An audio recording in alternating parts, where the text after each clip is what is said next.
இன்னைக்கு நிஃப்டியை பொறுத்தவரை ஓப்பனிங்கே ஒரு பெரிய கேப் டவுன் சொல்லலாம். அரௌண்ட் 1% நெகட்டிவ்ல இருந்து கீழே வந்த பிரைஸ் சின்னதாக ரெக்கவரி ஆக ஆரம்பிச்சாங்க.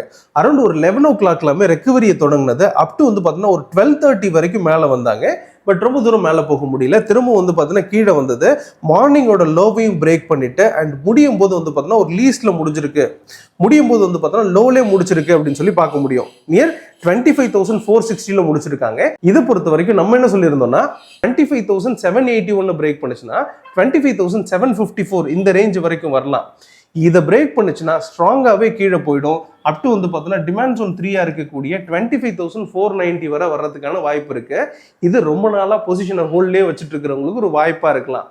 இதை பொறுத்தவரை டிமாண்ட் ஜோன் 2 பிரேக் பண்ணுச்சுன்னா ஃபர்தரா டிமாண்ட் ஜோன் 3 வரைக்கும் வரும்னு எதிர்பார்த்திருந்தோம். எக்ஸாக்டா அதே மாதிரி நடந்திருக்கிறதையும் பார்க்க முடியாது. பர்ஃபெக்டா அதே இடத்துல முடிச்சிருக்கிறதையும் பார்க்க முடியாது.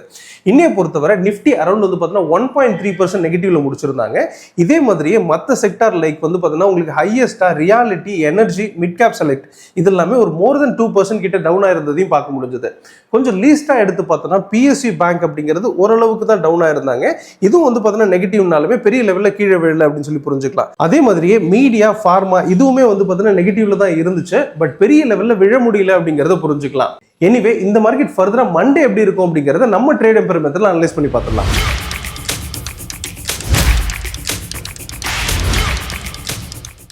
நிஃப்டியோட டெக்னிக்கல் வியூ பொறுத்த வரைக்கும் இது மண்டே எப்படி இருக்கும் அப்படின்னு பார்த்தீங்கன்னா உங்களுக்கு இந்த பிரைஸ் பெருசாக கீழே விழுந்திருக்காங்க அண்ட் ஒரே நாள்ல பெரிய ஃபால் அப்படின்னு சொல்லி புரிஞ்சுக்கலாம். இதுக்கான காரணம் அப்படிங்கிறது நேற்று இன்ஃப்ளேஷன் டேட்டா அப்படிங்கிறதையும் புரிஞ்சுக்கலாம். இன்ஃப்ளேஷன்ஸ் அப்படிங்கிறது கொஞ்சம் அதிகமாக இருக்கிறது வரக்கூடிய நாட்களில் அது பாசிட்டிவ் அப்படின்னாலுமே இன்ஃப்ளேஷன்ஸ் அதிகமானதுனால உங்களுக்கு மார்க்கெட் கீழே வந்திருக்கு அப்படிங்கிறது புரிஞ்சுக்கலாம். அங்கிருந்து கீழே வந்த பிரைஸ் ஒரு பெரிய லோவை கொடுத்து முடிச்சிருக்கிறத பார்க்க முடியாது. வந்த பிரைஸ் அப்படிங்கிறது இந்த டிமாண்ட் ஜோன் 1 கிட்ட அதாவது பார்த்தீங்கன்னா 25,500 இந்த ரேஞ்சில் பார்த்தீங்கன்னா சப்போர்ட் எடுத்து நிக்குது அண்ட் இதை பிரேக் பண்ணிருக்க மாதிரி இருக்கு. பட் பிரேக் பண்ணி சஸ்டெயின் ஆகல. இதுக்கான டைம் ஃப்ரேம் அப்படிங்கிறது நம்ம பார்க்க வேண்டியது இருக்கு. 1 hour டைம் ஃப்ரேம்ல தான் இது சஸ்டெயின் ஆகணும். அப்படி பார்க்கும்போது இது சஸ்டெயின் ஆகாம இருக்கிறதுனால இது கீழே வரும்னு சொல்லி கன்ஃபார்ம் பண்ண முடியல. அப்படி ஃபர்தரா மண்டே இதுக்கு கீழே சஸ்டெயின் ஆச்சுன்னா ஃபர்தரா கீழே போறதுக்கான வாய்ப்பு தான் இருக்கு. அப் டு 25,016 வரை போகலாம் அப்படிங்கிறது இமீடியட் எக்ஸ்பெக்டேஷனா இருக்கு.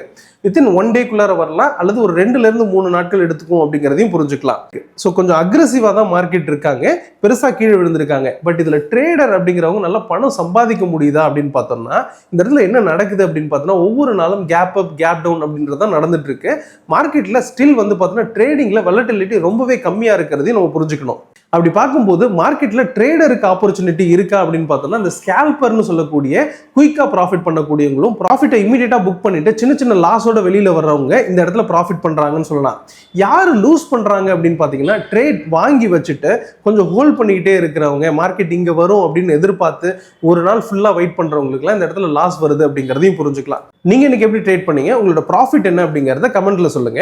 அண்ட் இப்ப இருக்கக்கூடிய வியூ பொறுத்த வரைக்கும் மார்க்கெட் டிமாண்ட் ஜோன் 1 கீழே இருக்கிற பட்சத்துல பிரைஸ் கீழே வரும் அப்படிங்கறத எதிர்பார்க்கலாம். இதோட பிரைஸ் இமீடியட்டாவே கீழே வந்துட்டு டிமாண்ட் ஜோனா இருக்கக்கூடிய அந்த 25,000 வரைக்கும் வரும் அப்படிங்கிறது எக்ஸ்பெக்டேஷனா இருக்கு. இந்த லெவல்ஸ்ல நிறைய சப்போர்ட்ஸ் அப்படிங்கிறது இருக்கு. இதுல நம்ம ஸ்டூடெண்டால இந்த இடத்துல ட்ரேட் பண்ண முடியும் அப்படிங்கறதையும் புரிஞ்சுக்கணும். சப்போஸ் இந்த பிரைஸ் மேல வர்ற பட்சத்துல அந்த டிமாண்ட் ஜோன் 1 பிரேக் பண்ணாது அது அப் டு பார்த்தீங்கன்னா இந்த சப்ளை ஜோன் 1 வரைக்கும் வந்திருக்கும் அப்படிங்கறத புரிஞ்சுக்கலாம்.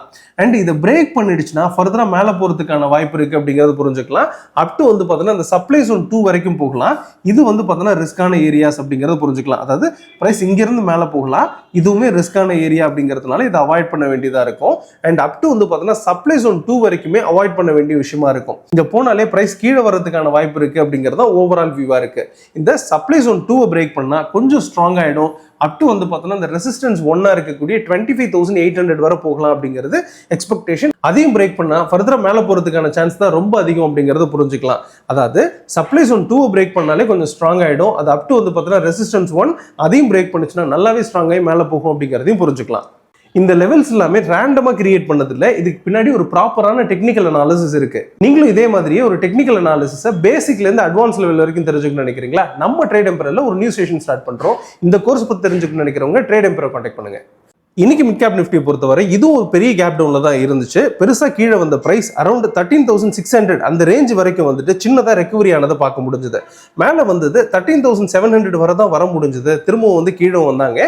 பட் நிஃப்டி அளவுக்கு கீழே வர முடியல. நிஃப்டி வந்து பாத்தீங்கன்னா பெருசாவே கீழே விழுந்து நம்ம எதிர்பார்த்த அந்த சப்போர்ட் லெவல் வரைக்கும் வந்துருந்துச்சு. அது ஒரு முக்கியமான சப்போர்ட். அதே மாதிரி இதுக்கு ஒரு சப்போர்ட் ஜோன் அப்படிங்கிறது இருந்துச்சு. அந்த சப்போர்ட் ஜோன் வரைக்கும் வர முடியாம அல்லது மார்னிங்கோட லோவை பிரேக் பண்ண முடியாம மேலே வந்து முடிச்சிருக்கிறத பார்க்க முடியாது.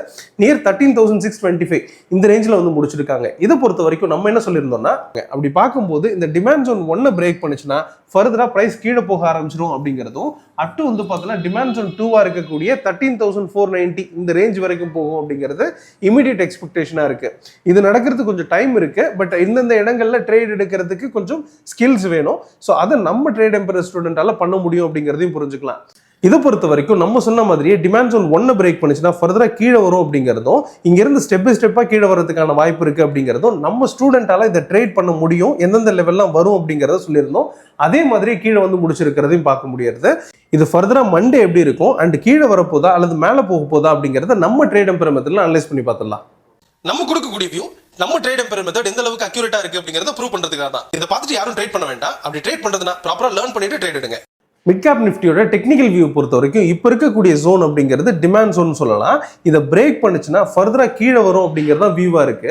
அப்போ மண்டேவை பொறுத்த வரைக்கும் இந்த டிமாண்ட் ஜோன் 1 இருக்கக்கூடிய 13,614 பிரேக் பண்ணுச்சுன்னா ஃபர்தரா கீழே வரும் அப்படிங்கிறத புரிஞ்சுக்கலாம். அது இமீடியட்டா சப்போர்ட் 1 இருக்கக்கூடிய 13,485 இந்த ரேஞ்ச் வரைக்கும் வரும். ஸோ இதையும் பிரேக் பண்ணுச்சுன்னா ஸ்ட்ராங்கா கீழே வரதுக்கான வாய்ப்பு இருக்கு. அட்டு வந்து பார்த்தோன்னா 13,142 இந்த ரேஞ்ச் வரைக்கும் வரும் அப்படிங்கிறது எக்ஸ்பெக்டேஷனா இருக்கு. ஸோ ஓவராலா இப்போ இருக்கக்கூடிய ஜோன் அப்படிங்கிறது கீழே தான் வந்துட்டு இருக்கு.